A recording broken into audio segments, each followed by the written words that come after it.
একজন ব্রাজিল ভক্ত হিসেবে আমি এবং আপনি গর্ব করে বলতে পারেন আমরা ব্রাজিল ফ্যান।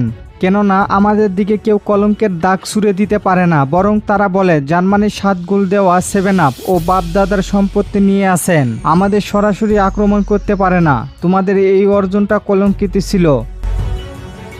মিশর বনাম আর্জেন্টিনার ম্যাচে আমি আপনি সবাই দেখেছি কিভাবে দিনের দুপুরে ডাকাতি হয়েছে। আর্জেন্টিনার ফ্যানরা আমাকে কি বলে জানেন? তারা আমাকে বলে তোমাদের 5টা কাপের মধ্যে 3টা টিনের কাপ। তাদের কথার জবাবে আমি বলি ভাই, সেই টিনের কাপের জন্য তোমরাও খেলেছো। আমি কিছু বুঝি না আর্জেন্টিনার দলকে তারা কি দেখে সাপোর্ট করে। কলম্বিয়া, ভেনেজুয়েলা এদের মতোই কুম্ফু টিম আর্জেন্টিনা।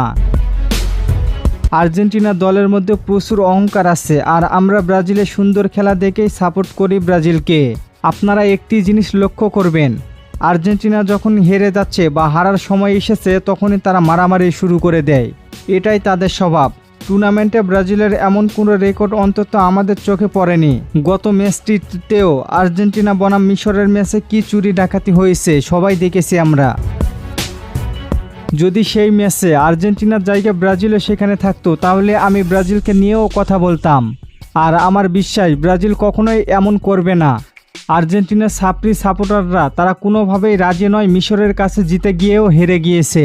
এই রকম দল করার থেকে না করাই আমার কাছে বেটার। আর্জেন্টিনা প্রথম বিশ্বকাপ জিতল, সেই ম্যাচেও ঘুম পাড়ানোর ঔষধ খাওয়ার রেকর্ড রয়েছে। দ্বিতীয় বিশ্বকাপে হাত দিয়ে গোল করায়, আর তৃতীয় বিশ্বকাপে পেনাল্টি সহ আরও নানান সমালোচনা আছে। আর্জেন্টিনা 3টা বিশ্বকাপ জিতেছে, 3টিতেই কলঙ্কের দাগ রয়েছে। যদি আপনি পারেন ব্রাজিলের একটি বিশ্বকাপ এমন দেখান, চ্যালেঞ্জ থাকবে আপনাদের সাথে। আমি ব্রাজিল ফ্যান হিসেবে এই জন্য গর্ব করব কারণ ব্রাজিলের পুরো ক্যাবিনেটে কোনো কলঙ্কের দাগ নেই।